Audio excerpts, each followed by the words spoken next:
I worked 17 years to own my condo. My sister walked in and said, "Mom and Dad agreed, you can move out." Weeks later, police cuffed her outside my door. 10 days after I had paid off my apartment, my sister arrived up and stated that our parents had consented to allow her family move in. She expected me to go and find another place. I'm 34, unmarried, no kids, and I work in IT. My parents reside 25 minutes away in the same suburb where we grew up. My sister Lauren is 30, married to Ethan, has an 18-month-old baby. She was always the one teachers adored, the one neighbors complimented. I was the one mowing lawns in summer while Lauren got to focus on academics. My parents didn't mean to pick favorites, but if something broke, it was somehow my responsibility. If Lauren needed aid, the whole family moved mountains. I had just finished paying off my condo 3 months earlier, a 2-bedroom property in Chicago. Nothing special, but it was mine. Every inch of it has a tale. The used fridge that grumbled every time it kicked on. The inexpensive dining table I'd constructed improperly, so it wobbled if you leaned on it. The closet I transformed into a modest office because I couldn't afford a bigger home with a genuine one. For years this apartment was the finish line I limped toward. I missed holidays, drove a car old enough to vote, learned to fix leaking sinks from YouTube instead of contacting plumbers. My pals went to bars on weekends. I performed DoorDash after work for additional income. And when the bank received the letter declaring mortgage paid in full, I placed it on my fridge with a silly magnet shaped like a cow. It seemed like the biggest triumph of my life. So, when my sister Lauren appeared up out of nowhere that Tuesday afternoon, I assumed maybe she came to congratulate me. She doesn't normally visit alone. Most times, if she's in the neighborhood, she drags our parents or her husband Ethan with her. But this time, there was just her standing at my doorway carrying a huge iced coffee, looking like she owned the house already. "Hey," I murmured, stepping back. She strolled in without speaking, gaze roving over everything like she was evaluating a place for rent. She peered into the second bedroom, the bathroom, even my little office closet. She halted in the kitchen, hands on her hips. "This place is bigger than I remember," she replied finally. Thanks." She nodded like she'd verified something in her brain. Then she turned around and stared right at me. So, she began like we were in the middle of some continuing discussion. "We've agreed this place should belong to the family now." I blinked at her. "Excuse me, a family place," she said again, slower this time, like I was missing the point. "It's ludicrous for you to have all this room to yourself when Ethan and I have a baby and rent is unattainable. We'll be moving in. You can locate somewhere else." She stated it nonchalantly, like announcing the weather. I laughed because what else do you do when someone says something insane? But Lauren didn't laugh back. She crossed her arms and arched her eyebrows like I was the one acting crazy. "Wait, are you serious?" I asked. "Of course," she said. "Mom and Dad agree. It's the finest option for everyone. It's not like you need all this space, it's only you." I gazed around my little condo, as if she had discovered a hidden ballroom that I was unaware of. "You are kidding, right? You don't just decide to move into my house." Lauren rolled her eyes. "Don't be theatrical. It is presently a family house. You will understand after you have children." That bit made me laugh more. "Lauren, this is not a family house. I purchased it. I paid for it. It is my." She waved her hand as if this were a small thing. "Yes, but come on. It's not fair of you to keep it when we need additional space. You can obtain a tiny apartment. You do not even utilize the second bedroom." I just stood there. I'd heard some crazy stories from my family before, but this was a new level. I inquired whether you had previously spoken with your mother and father. "Of course," she said as if it were clear. "They think that makes complete sense." "Do they think I'll just hand up my keys and start packing?" Lauren sighed as if I were being ridiculous. "Look, we are not trying to fight. It's just what's best for everyone." Ethan's hours were slashed. Daycare prices continue to rise. And you're sitting here with 2 bedrooms and no children. Don't you think it's a bit selfish? I blinked at her. Selfish. Because I worked extra hours and skipped dinners so I could have a secure place to live, and now I'm selfish for not sharing it. Lauren took her coffee off the counter as if the conversation was over. "We will need to move in within 6 weeks. Gives you time to find somewhere." Before I could speak, she was already walking for the door. "Lauren," I replied, finally catching up with what had transpired. "You are not moving in here."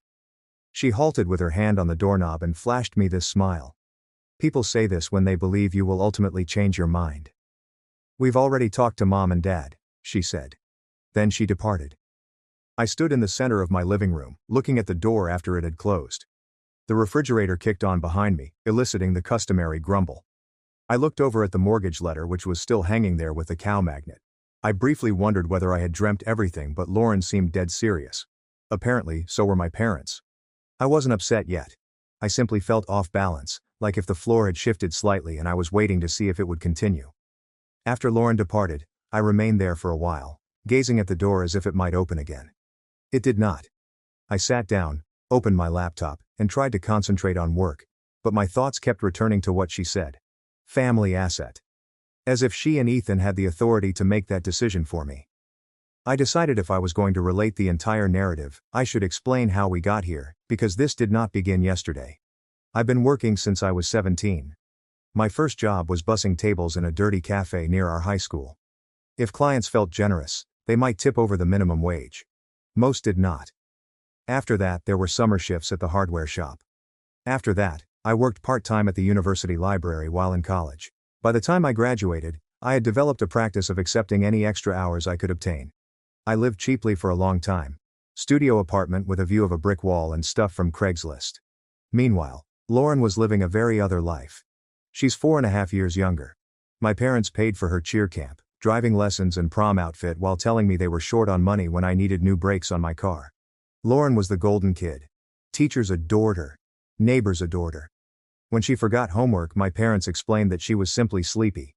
When I received a B instead of an A, they questioned why I hadn't studied more. It wasn't like she was malicious or anything. She was simply used to things going her way. When I was in college, she enrolled in a private university with a price tag that made my stomach turn. Her parents co-signed her debts without blinking. I was attending a public school with scholarships and part-time employment. She studied communication and uploaded photos from tailgating parties, spring getaways, and chic coffee shops. I spent evenings in the library trying to finish work before my 5:30 a.m. deadline. Shift unloading trucks at the warehouse. When I bought the condo 6 years ago, it was the most affordable quality 2-bedroom I could find in an area that wasn't going apart. Peeling paint, old appliances and squeaky floorboards were all in need of repair. But it was mine. I recall signing the paperwork, with hands that wouldn't stop shaking because I was afraid I'd mess it up somehow. Lauren stopped by once and strolled around the premises, wrinkling her nose. "It's cozy," she added, using a nice way of describing tiny. "It's what I can afford," I informed her. She grinned as if she were amusing me. "I mean, I could never live somewhere like this, but good on you." That stayed with me. I worked extra shifts on weekends maintaining other people's laptops, lived on instant noodles and delayed purchasing quality clothes for years in order to own a property, while my sister treated it like some starter apartment she was too good for. Fast forward, she marries Ethan. He's okay. Quiet dude. Teaches middle school science. We were always nice to each other, but we seldom chatted much. They rented a decent 2-bedroom plus den apartment not far from here. Newer building with a gym and a functional rooftop deck. Much better than my condo. They welcomed a baby 18 months ago. Cute youngster. I gave presents, paid visits, and did my best to be a nice uncle. Then childcare costs began to hammer them. Ethan's hours were slashed. Lauren resigned her part-time marketing job to remain at home. Money issues began to creep into talks. There were few discussions about bills and rent during the months when money was tight. I assumed they'd shrink as normal people do when costs spiral out of control. Instead, Lauren comes up at my door saying that my condo is now family property just because we share DNA. I wasn't shocked that my folks supported her. The difference today is that this isn't just another family item that everyone may borrow, it's the one thing I worked so hard for. Lauren now believes she can waltz and claim it. And as usual, her parents will support her. But, here's the deal. I'm not a kid anymore. I'm not living in their house, eating their food or using their car. I pay my bills. I keep my house in good condition. I've finally got something firm under my feet. And, to be honest, hearing Lauren call it selfish for me to keep the property I paid for sparked an emotion in my chest that I had never felt before. Sure, I was angry, but I also had stubbornness that I had never idea I possessed. Because this time, it isn't about sharing toys or getting rides to school. It is my home. And I will not give it up. The call began the morning after Lauren arrived at my house. "First, Mom, sweetheart. I heard you were a bit uptight yesterday," she continued in that voice you hear when someone is going to scold you but pretends not to be. "Tense?" I asked. Lauren informed us what had occurred. You have to view things from her perspective. They've got a baby. Renting is currently impossible. Mom, She arrived up and stated that she was moving into my house as if it was already decided. Nobody asked me anything. She presumably anticipated you'd help out. Families benefit one another. That is what we do. I told her I wouldn't agree to anything. And she sighed, as if I had just admitted to being a villain in a movie. You don't even use the second bedroom, she explained. And it simply sits there while they fight. That doesn't seem fair. I informed her again that it was not going to happen.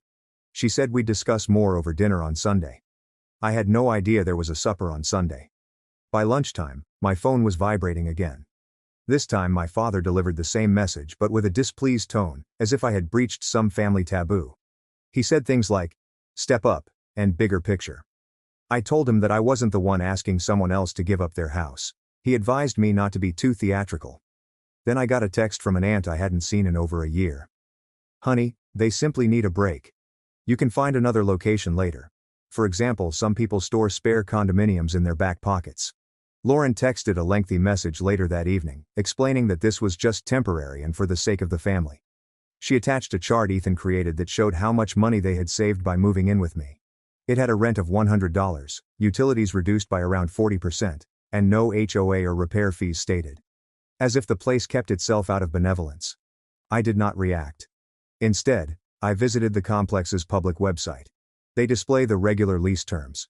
Early termination costs 4 months' rent. My eyebrows rose. So it wasn't simply about wanting extra room. It was about avoiding a bill.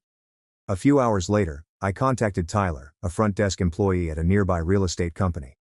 I asked him standard inquiries regarding rental applications, recent denials and such. He claimed there had been a lot. High debt, missing payments, and plummeting credit ratings. He didn't identify anyone directly, but I began connecting the connections on my own. I didn't tell either my mother or father. No point yet. Friday afternoon, another call. Mom again. "We're having a family supper on Sunday," she remarked. "Everyone will be present. We can discuss this calmly. Is everything all calm now?" I knew how those dinners went. A table full of relatives nods in agreement when someone tells you you're being ridiculous. Voices remain courteous until you give in. It resembles an intervention, but with lasagna. "Still," I responded. "All right, I'll go." Lauren texted again on Saturday evening. "We must get out of here within 6 weeks. Don't make this any difficult than it needs to be." Who is it harder for, I wondered. I didn't respond. Sunday arrived. I headed over to my folks' apartment after lunch. Their residence is the same as our childhood home. The same crumbling wallpaper in the hallway. The same couch, which dips in the center since Dad refuses to replace it. When I stepped in, the scent of garlic bread struck me immediately. The table was already set. Lauren and Ethan sat on one side, like a panel waiting to question me. My parents remained in the kitchen. "Hello?" I said. Lauren smiled as though nothing was wrong. "Hey, we are just about to dine." I understood what the strategy was from the moment I sat down at that table. Lauren was wearing the false pleasant grin she employed when she was going to make a major request. Ethan seemed to want to be somewhere else. Mom and Dad continued giving each other subtle nods, as if they had a script ready. Lauren began first. "We only need the condo for 14 months, she replied softly, as if she was doing me a favor by providing a schedule. 14 months? I asked. "Well, maybe less," she responded hurriedly. "Depends how soon we get back on our feet." I did not react. She thrust the packet of papers toward me again. "Ethan and I put up a strategy, budget, time frame, everything." Ethan cleared his throat. "It's really structured. We'd cover utilities. Obviously we just wouldn't be paying rent since you already own the house." "Utilities?" I inquired, glancing over the pages. "That's it." Lauren nodded like that was generous. Mom leaned in. "Honey, it's transitory. Think of the baby. She needs her own room." I looked at Lauren. "You rent a 2+ den now." "It's too pricey," she stated frankly. "So, get a smaller place." She didn't like that. Her mouth constricted. "Why should we uproot everything when you have room lying there unused?" I gazed at her.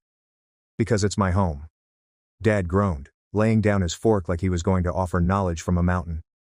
"This is about family working together. You've got the room. They've got the need. It's common sense." I gestured to the papers in front of me. "You worded this like I already agreed.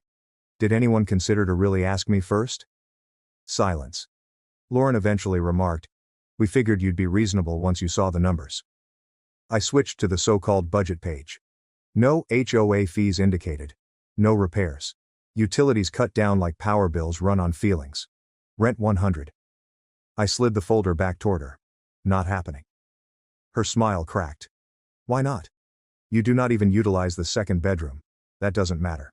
It's simply sitting there while we're drowning in debts, she remarked, voice rising a little. And you've got excess room you don't need. It's selfish. There it was again. Selfish. Like the years I spent working extra shifts, eating instant noodles, saying no to holidays so I could pay this property off didn't count. I slumped back in my chair. I glanced at your lease, I said. Lauren froze. What? It's public, I said. 4 months rent if you break it early, right? That's what this is actually about. Ethan moved uneasily. Lauren's face grew crimson. And that's none of your business, she snapped. You're making it my business, I said, keeping my voice even. You want to move into my home to avoid paying penalties on yours. Be honest about it. Mom frowned. Is this true? Lauren glared at me like I'd betrayed her. We just need a fresh start. Why are you making this so hard? Because you showed up and announced you were moving in like I had no say, I said. Like my years of work don't matter because you want an easy out. Ethan finally spoke. Look, we're just trying to find a solution that works for everyone. For everyone or for you two? I asked. He didn't answer. Lauren looked at Mom, desperate. Tell him this makes sense. You know it does. Mom hesitated, then said, Honey, they do have the baby to think about. I cut her off. Then maybe they should have planned better instead of showing up here with fake budgets and expecting me to hand over my keys. Lauren slammed her hand on the table. We are family. Families benefit one another. Family also respects each other, I said. You don't get to decide my home isn't mine anymore because you made bad financial choices. Dad finally spoke up. All right, let's calm down. No, I said, standing. You all sat here ready to guilt trip me like I'm the bad guy for not giving up the one thing I've worked for. I'm not doing it. Lauren's voice shook now. So, you'd rather see us homeless than help. You rent a 2+ den apartment, I said. Sell the furniture, break the lease, move to a cheaper place. People do it all the time. But you're not moving in here. Mom looked stunned. You don't mean that. I do, I said. This isn't a debate anymore. Lauren's face grew crimson. Ethan stared at the table like the wood grain was fascinating. I grabbed my jacket. Thanks for dinner, I said, heading for the door. Good luck with the lease. Nobody stopped me. As I left, I heard Lauren mutter something to Mom about me being cold-hearted. I didn't even look back. And after dinner, the family chorus kicked in. Lauren with, we can still work this out. Mom with family comes first. Dad's bigger picture. Even an uncle I haven't seen in a year weighing in with she has a baby. You don't. I stopped replying. I wasn't changing my mind. 10 days passed. One night after work I got home and noticed something by the door. Fine scratches near the lock. A scuff mark low on the wood like someone kicked it lightly. I ran my finger over the scratches. Could be nothing, sure. But I've lived here 6 years. I know every dent and squeak in this place. That wasn't there before. My stomach felt heavy. I went inside, locked the door, and sat down at my laptop. I filled out the city's online non-emergency report form. Just the basics. Possible tampering. No entry. No suspects. I hit submit. Got the confirmation email. Closed the laptop. Next day I swapped in a drill-resistant deadbolt and added 3 cameras, a door viewer facing the hallway and a small motion-activated cam inside covering the entry. Both recorded in high definition and sent alerts to my phone. Didn't cost much. Worth every penny if I was right about who was creeping around. For 3 nights nothing happened. The cameras stayed quiet. Still I kept checking the feeds before bed. Volume up on my phone in case alerts came through. 4th night, it happened. 2:49 a.m. Buzzing phone on the nightstand woke me up. Motion detected at your door. I grabbed the phone, opened the app. The grainy black and white feed showed someone standing at my door. Lauren, hoodie up, hair sticking out the sides, shoulders hunched. She had something shiny in her hand, moving it around the lock. I felt my chest go tight. I hit record on the app, swung my legs out of bed, and dialed 911. Whispered to the dispatcher. Someone's trying to break into my condo. I have video. Gave the address. Stayed on the line. Lauren kept working the lock like she'd done it before. Like she knew I wasn't home. The building's hallway lights kicked on. Automatic timer. She froze for half a second, looked over her shoulder, then went back to jiggling the lock. The dispatcher said units were close, told me to stay put. I watched through the phone screen, heart hammering. A minute later, 2 cops came into view on the hallway camera, walking fast. Lauren didn't see them until they were almost on top of her. I stayed behind the door until the officers came down the hall. When they told her to step back, I opened up and showed them the live feed with the tool at the lock. The cops asked for ID. She stammered, said something about forgetting her keys. I showed them the app recording, her with the screwdriver clear as day. They detained her right there in the hallway, cuffed, red wrists, the whole thing. I wasn't smug. I wasn't even angry in that moment. Just tired, shaky, like my body hadn't caught up with my brain yet. They asked if I wanted to press charges. I said yes. One cop stayed to take my statement while the other walked Lauren down the hall. 5 minutes later, Ethan showed up, hair messy, sweatpants, looking like he sprinted over. "What's going on?" he asked, voice cracking. "She tried to break in," I said flatly. Ethan looked at the cop, then at me. "It's a misunderstanding. She had a spare from before." I cut him off. "I never gave her a spare." "She thought she still had one," he said weakly. "She didn't," I said. Ethan rubbed his face. Didn't argue after that. Just mumbled something about calling a lawyer and followed the cops out. I locked the door behind them, double-checked the deadbolt, sat on the couch staring at nothing for a long time. The cameras kept recording until the hallway went quiet again. The morning after Lauren got arrested, I called off work for a couple hours. I wanted everything documented before people started calling me names again. First, I stopped at the police station. I turned over the video files. They said they'd pull the 911 audio from dispatch. One of the officers gave me a case number and said the video made things pretty straightforward. They'd filed the report, forward it to the prosecutor, and I'd get updates later. When I got home, I made 3 copies of everything, one on a thumb drive, one in a locked folder in my cloud account. I printed out the incident report and stuck it in a folder with my mortgage papers. Then I emailed my boss, saying I'd be a bit late to work because of a personal security incident. That was all I said. He wrote back, "Handle what you need to. Thanks for letting me know." I left it at that.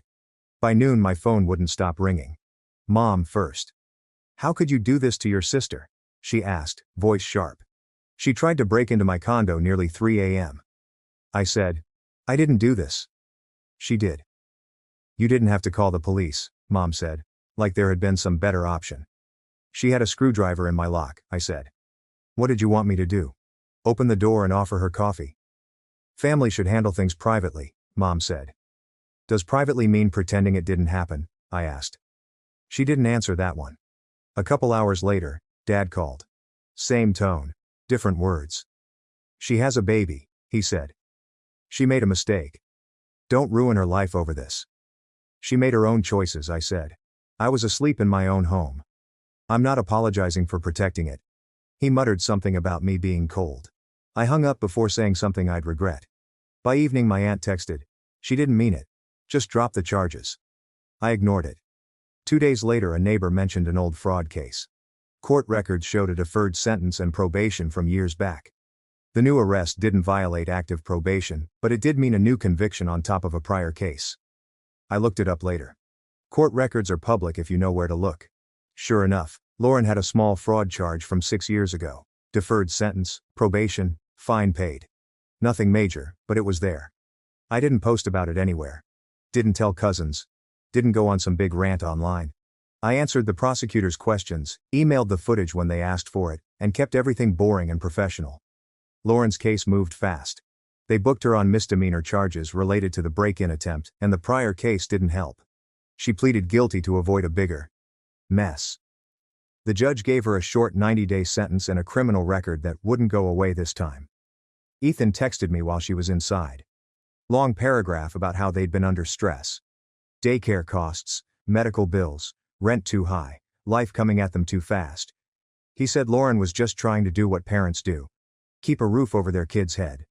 I read it twice, saved it, didn't respond. Their money situation tanked hard after that. They were still in a fixed-term lease. When they broke it, the 4-month penalty hit. After that, they grabbed a short month-to-month elsewhere, and the rate jumped. With Lauren not working, and now with a record, Ethan was carrying the whole thing on a teacher's salary. 4 months later, Lauren was out. I heard from Mom they'd moved in with her and Dad for a while. That's between you and them, I said. Not my business anymore. Mom didn't like that answer. She said the house was tense. Lauren and Ethan argued about bills. Dad hated the noise. Mom tried to keep the peace. I stayed out of it. A month later I saw Dad in person. He stopped by my condo to drop off some mail that had gone to their address. He looked tired. Your sister's having a rough time, he said. Finally. She made her choices, I said. She says you hate her now. I don't hate her, I said. But I'm done being the person everyone leans on while calling me selfish. He didn't argue, didn't defend her, just nodded slowly, handed me the mail, and left. That was the last real conversation we had about it. Life went back to normal for me faster than I expected. I kept my routine the same. Work in the mornings, gym in the evenings, fixed the sticky window in my living room one Saturday, finally painted the patchy wall in the hallway with cheap rollers and way too much blue tape. Little things I'd been meaning to do for years. Later, I heard through my mom that Lauren wanted to clear the air. My first thought was she wanted to yell at me. My second thought was she probably wanted something again. I didn't reach out. Instead, I mailed them a single thing. A framed photo of my front door with the new lock installed. Under it, a short note. Hope you find a place that's yours for real. No swearing, no insults, just clear. 2 weeks later, Mom called. Lauren wants to talk, she said carefully, like I was a wild animal she didn't want to spook. About what? About. She wants to apologize, Mom said. Does this apology come before or after she asked for something? I asked. Silence on the line. I'll meet her, I said finally. But here's the deal. My home is off the table. Nobody shows up uninvited. If she can't agree to that, I'm not coming. Mom agreed. The meetup was set for Saturday at their house. Neutral ground, Mom said. Lauren was already there when I arrived, sitting at the kitchen table, arms crossed, chin up. Ethan sat next to her, looking like he wanted to disappear into his chair. I sat across from them. All right, I said. You wanted to talk. Go ahead. Lauren didn't waste time. You didn't have to call the cops, she started, voice sharp. Family doesn't do that to each other. I gazed at her. You tried to break into my home. I was desperate, she said, like that made it fine. You wouldn't listen. You left us no choice. There was a choice, I said. You could have found another apartment like normal people. She waved a hand. Do you know how hard it is with a baby? With bills? We needed help. You wanted a free house, I said flatly. We deserved help, she snapped. You don't have kids. You don't understand what it's like. All that space going to waste while we were drowning. I felt my jaw tighten. Space I worked for. Space I paid for while you were calling it small and laughing at it 6 years ago. Lauren rolled her eyes. Oh, come on. That was different. No. I said, keeping my voice even. You treated this place like it was nothing until you needed it. Then you decided it was yours. Not asked. Decided. You could have just let us stay a few months, she shot back. But no, you had to make it this big thing, pressing charges. Really? You ruined my record. You ruined your record, I said. You picked up that screwdriver. You showed up at 2:49 in the morning. Not me. Lauren leaned forward, eyes sharp. You think you're better than us because you have a condo and no responsibilities? You think working a few extra hours makes you some kind of hero? I laughed once, short and dry. No, I think it makes me the person who owns the place you tried to steal. Her face went red. We just needed a break. And I needed boundaries, I said. Now I have them. She opened her mouth, but I kept going. You showed up uninvited. You ignored every no I gave you.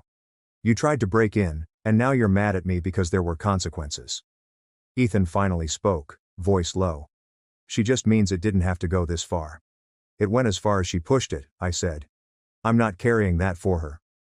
Lauren glared at me, fists tight on the table. One day, you'll need help. Don't expect us to be there. I stood up. Good. That way we're all clear. She blinked like she didn't expect that answer. I hope you figure things out, I said. But my home is off limits forever. No debates. No surprises. We're done here. I walked out before she could fire back. Weeks passed after that. Mom tried a couple more times to get everyone together for a family dinner. I told her the same thing each time. If my home comes up, even once, I'm leaving. She said she understood. I kept my routine. Work in the mornings, gym in the evenings, fixing small things around the condo. I bought some cheap plants for the windowsill, upgraded my desk chair. Finally, life felt quiet. One afternoon, a cousin mentioned Lauren had picked up a part-time job at a daycare. Ethan grabbed extra tutoring hours at school. After a few months they found a small rental farther from the city. Cheaper, older place, but theirs.